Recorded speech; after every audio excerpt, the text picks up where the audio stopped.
योग वासिष्ठ महारामायण वैराग्य प्रकरण 26वां सर्ग।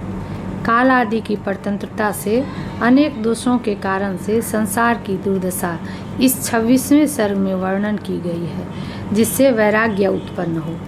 श्री राम जी बोले, हे मुनि, जब इस संसार में कालादि का इस प्रकार चरित्र है तो बताइए हमारे सदृश मनुष्यों का इसमें क्या विश्वास है। हे मुनि, इस दैव कालादि से खरीदे हुए के समान हम लोग शब्द आदि विषयों के प्रपंच की रचना से ऐसे मोहित हैं जैसे वन के मृग। अनार्य तत्स्वभाव वाला अपने उदर भरण मात्र में तत्पर यह काल नामक महाधूर्त इस संसार में सबको आपत्ति के समुद्र में गिराता है। यह काल नामक देव अपनी भयंकर चेष्टा से प्राणियों को दुष्ट आशाओं से भीतर तथा बाहर ऐसे जलाता है जैसे अति उष्ण और प्रकाशमान ज्वालाओं से संसार को अग्नि।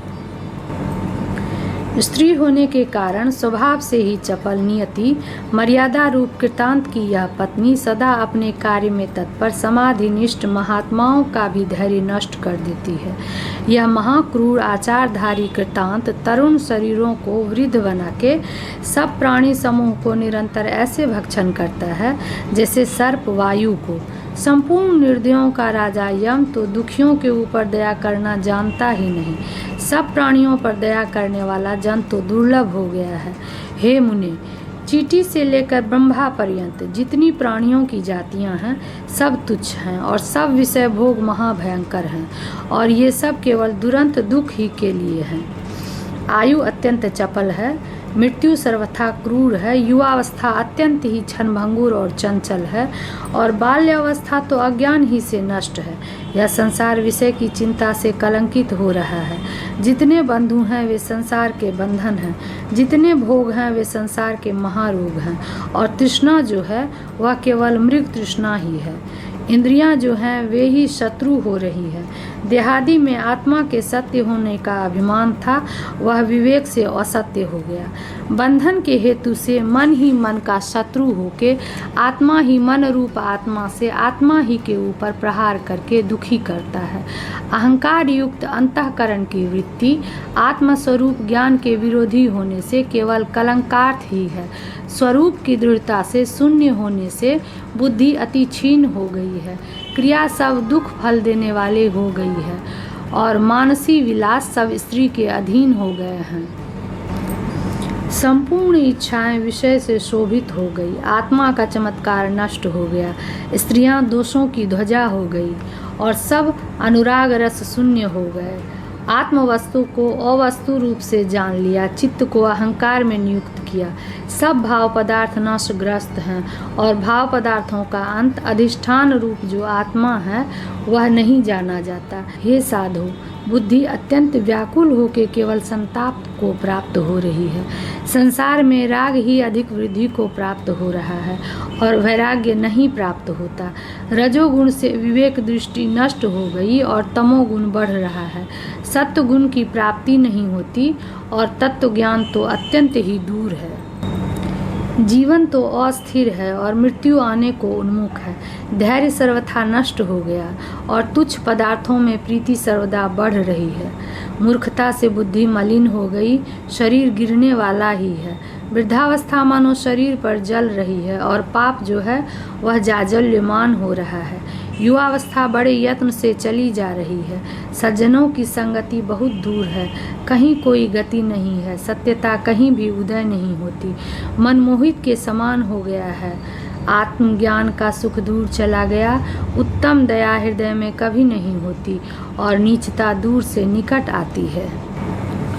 धीरता अधीरता को प्राप्त हो गई। प्राणी जन्म मरण में व नीचे ऊपर आने जाने में ही निमग्न है।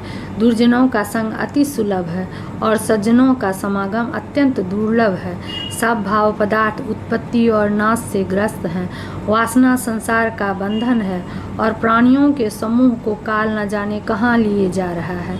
जिनको काल से भय नहीं है, ऐसी दिशाएं भी नहीं दिख पड़ती।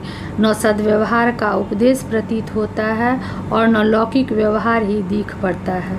यहाँ तक है कि पर्वत भी नष्ट हो जाते हैं, तो हमारे सदृश मनुष्यों की स्थिति में क्या विश्वास है। जब सन्मात्र ईश्वर आकाश को भी ग्रस लेता है और भुवनों को भी भक्षण कर लेता है तथा यह विशाल पृथ्वी भी नष्ट हो जाती है, तो हमारे सदृश मनुष्यों की स्थिति में क्या विश्वास। चारों समुद्र भी सूख जाते हैं, तारागण भी विदीर्ण हो जाते हैं और सिद्ध लोग भी नष्ट हो जाते हैं, तो हमारे सदृश प्राणियों को क्या विश्वास। दानव भी विदीर्ण हो जाते हैं, ध्रुव भी अध्रुव जीवन है और अमर भी मरते हैं, तो हमारे सदृश प्राणियों को क्या विश्वास। इंद्र पर भी आक्रमण होता है, यम भी शांत हो जाते हैं और वायु भी अवायु हो जाता है, तो हमारे सदृश प्राणियों को क्या विश्वास। चंद्रमा भी शून्य हो जाता है, सूर्य के भी टुकड़े टुकड़े हो जाते हैं और अग्नि भी शांत हो जाता है, तो हमारे सदृश प्राणियों का क्या विश्वास। ब्रह्मा जी की भी समाप्ति हो जाती है, अजहारे जो भगवान हैं उनका भी संहार हो जाता है, भव जी भी अभाव को प्राप्त हो जाते हैं, तो हमारे सदृश प्राणियों को क्या विश्वास।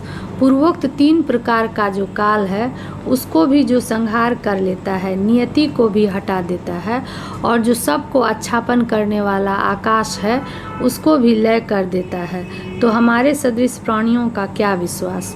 जो कर्ण इंद्रिय से न सुना जाता है, बाघ इंद्रिय से न कहा जाता है और न नेत्र इंद्रिय से देखा जाता है, अर्थात सब विषयों का अविषय अज्ञान मूर्ति, कोई भ्रम देने वाला, अपने स्वरूप में ही माया से तत्व को छिपा के सब ब्रह्मांडों को देखता है, सबके अंत में निवास करने वाला, अहंकारांश को धारण करके तीनों लोक में ऐसा कोई नहीं है जिसको वह बाधा न करता हो। किरण रूपी घोड़ों के चरण सहित सूर्य भगवान भी वन के सामान्य पाषाण के तुल्य प्रतिदिन अवश्य होकर शिला पर्वत और पर्वतों के शिखरों पर फेंके जाते हैं। इस ब्रह्मांड के मध्य में रहने वाले देवता और दैत्यों के अनेक लोकों को और संपूर्ण ज्योतिष चक्रों को वह ऐसा व्याप्त किए है जैसे पक्के अखरोट के फल को चारों ओर से उसका चर्म। स्वर्ग में देवता, भूलोक में मनुष्य और पाताल में सर्प, ये सब संकल्प मात्र से बनाए गए हैं और ये महादुर्दशा को प्राप्त होते हैं। महादेव जी से युद्ध करने से पराक्रम वाला महाविकराल स्वरूप काम अनुचित रीति से संपूर्ण जगत को अपने वश में करके गर्ज रहा है। यह वसंत रूपी मत मतंग पुष्प की वृष्टि रूपी मत की वर्षा से सब दिशाओं को सुगंधित करके चित्त को चंचल कर रहा है। स्त्रियों के चंचल नेत्रों में जो मन अनुरक्त हो उसके स्वस्थ करने को बड़े विवेक का भी सामर्थ्य नहीं है। परोपकार को करने वाले, दूसरों की पीड़ा से अत्यंत पीड़ित, अपनी शीतल बुद्धि से जिसको बोध प्राप्त हुआ है उसी को मैं सुखी मानता हूँ। सदा उत्पन्न और नष्ट होने वाले, काल रूपी वड़वानल से गिरने वाले, जीवन रूपी समुद्र में पदार्थ रूपी तरंगों को कौन गिन सकता है।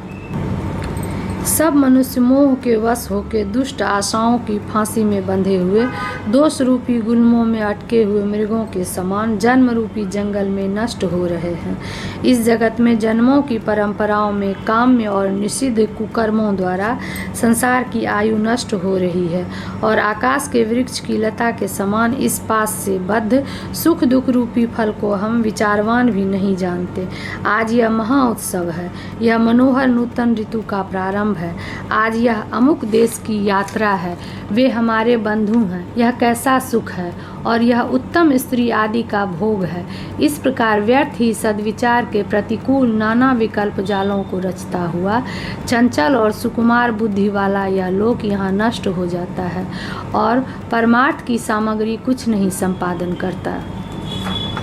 इत्याकर्षे वासिष्ठ महारामायणे वाल्मीकिये देवदूतोक्ते मोक्षोपाये भाषानुवादे वैराग्य प्रकरणे दैव विलास वर्णनं नाम षड्विंशः सर्गः।